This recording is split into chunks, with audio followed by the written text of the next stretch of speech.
And welcome back to Subculture After Dark. Well, there's been a couple of tracks that we've been playing on the show recently that you will probably have come to recognise. They are tracks from Dirt City, a brand new band out of Sydney, and their debut EP has just dropped. So we thought we would actually get one of the members of the band on the phone today to chat about this amazing new EP. Welcome to the program, Ishan.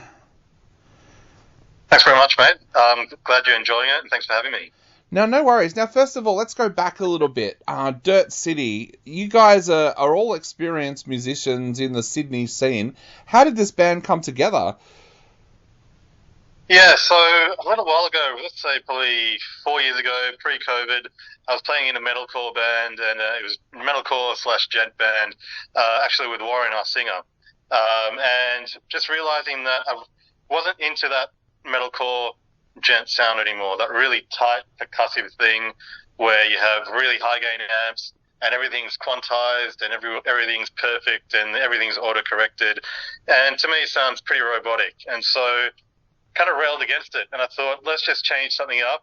I decided to see where I could go with just using a fuzz pedal instead of a high gain amp, and end of the day I started writing a bunch of riffs, and things came out more sloppy, more slower, and more interesting. And to me, they felt more raw, and it really excited me with that. And then I started showing it to Warren, and Warren was like, "Yeah, that sounds kind of where I'm at as well." And so we took the vibe of something more human, and so that's kind of what we try to bring to this new alt metal, alt rock band. And so we started bringing other people involved, and that sort of vibe was really what we're after. And yeah, and the results is what you hear.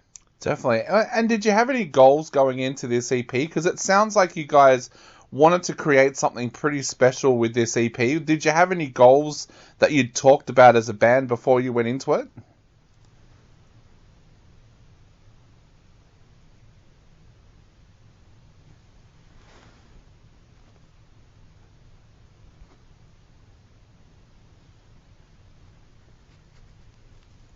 And so me and Warren made that happen, and we started bringing other people involved in the project, and then everyone just got really keen on it, and we just wanted to play and play and play. Got into the studio with Nathan Sheehy as well, and just really tighten up the tracks, cut the fat, that sort of thing, and just let it where it took us, to be honest. And the excitement factor just kind of built with us, and we just want to push it as far as we can now. And hopefully that excitement's going to exude onto the crowds and with the audiences, and we can go from there.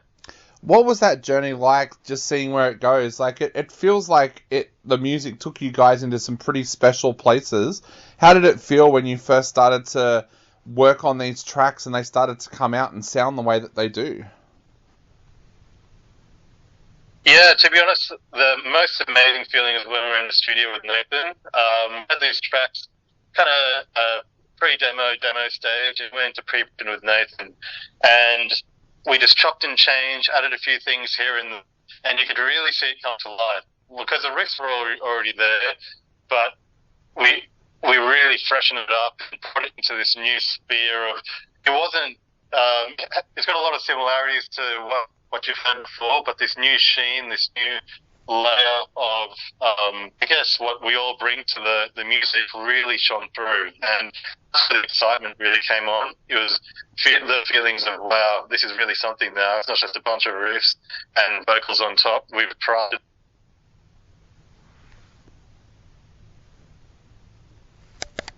Thanks, mate. So it sounds like when you listen to the album that you guys created something pretty special, and that sometimes happens when you just let tracks flow like that when you're working on them. What was that process like, and how did it feel when you first heard those tracks coming out the way they were coming out? Yeah, that's the thing. When we first took up all those barriers of using all those high gain amps and just thinking about, let's just make a more real record, new riffs started coming out, new vocal styles coming out, new arrangements started coming out, and so we knew we were kind of onto something here. And then after that, we hit the demo stage, and then we thought, all right, let's work with our producer Nathan, and we went in for the pre-production sessions. And when that happened, that's when it really got us excited, because that's when we really concentrated on the song craft, get the songs right, and then put all the different layers that really make it something unique for us. We've all got different varying styles, and with this sort of music, we felt that we could really express each one of our interests, really. We weren't tied to any one style. We just wanted to make it us. And so what happened was all these different influences came in, and synths came in, and a lot of flamenco stuff, a lot of sitars came in, a lot of percussion came in, and we're just excited to how it all just melded together into this EP, which, we're pretty proud of right now. You've mentioned Nathan a couple of times now. He's an amazing producer who's worked with people like Birds of Tokyo and DZ Death Rays. What was he like to work with, and what did you feel he brought to your music? Yeah, when we got in, we don't know what to expect. First time worked with Nathan. We had a chat to him originally about whether he was interested, and he was really keen. He dug the tracks heaps. And we went in and just saw how it went along, and Nathan's one of the most chilled out guys you'll see. And sometimes you just let him run, and he just comes up with some really amazing things, really cool soundscapes and all that sort of thing. Because in his studio, he's got a bunch of old synths and plug-in synths, and just had fun, man. In the studio, it was just fun, and I think that's where the creative juices really happen, when you're just enjoying it. No egos in the room. Everyone's just trying different things and enjoying the process. And to be honest, one of the best processes we've had. What were some of the themes that you wanted to explore on this EP? Because, of course, there's kind of an angsty feeling on Squelch, but then when you sit down and listen to Cocoon, that's a song that tells its own kind of dark story. So what kind of themes were you wanting to explore on this EP? Yeah, Warren took a very varied approach to the lyricism of the album. Each song's a bit different. Each song is a different story of their own. To me, a lot of it's cinematic too. Each one I could just see as a movie.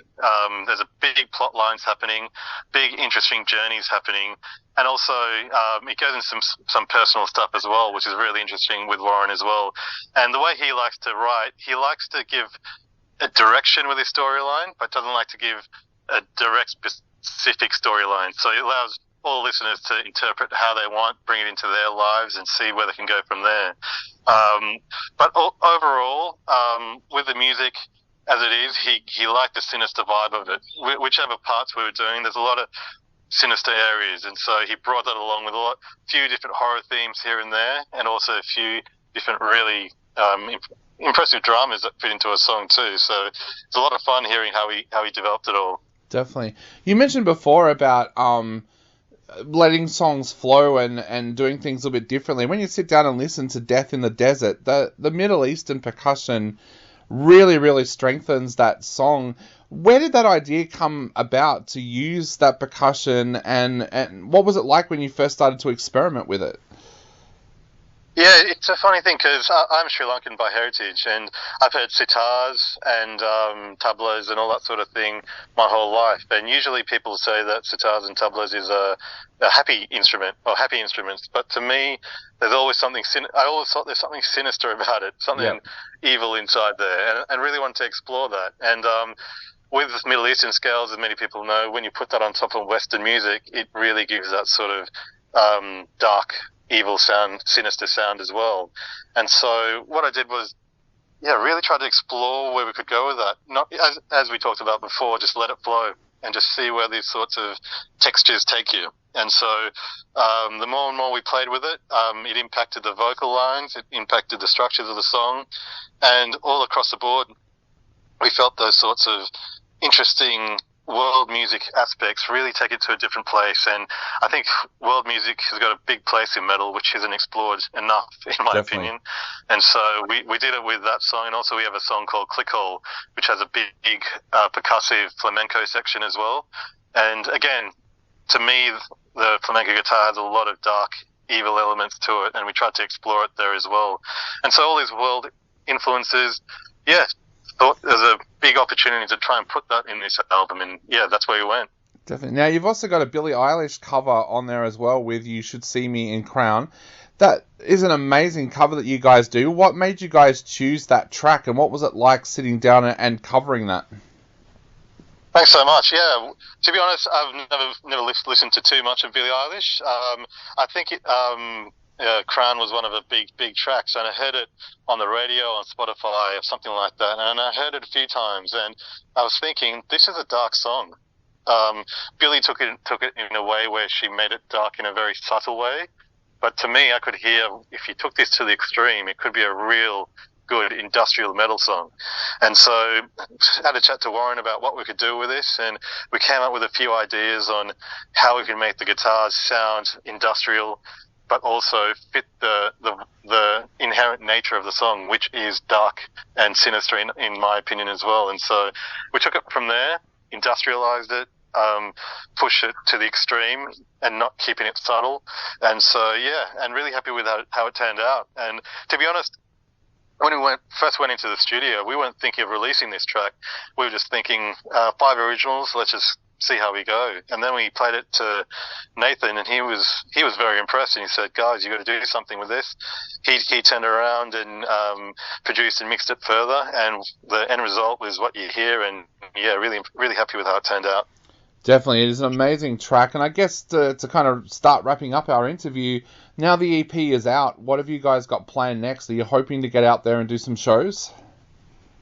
Yeah, so this next Thursday, the 24th, we're doing our EP launch show at the Duke of Enmore. We're playing with Paint Job and Hawker. And then after that, we've got a bunch of other things happening. We've got hopefully a regional tour being set up with Hawker in regional New South Wales. Then after that, 2024, a bunch of more touring then.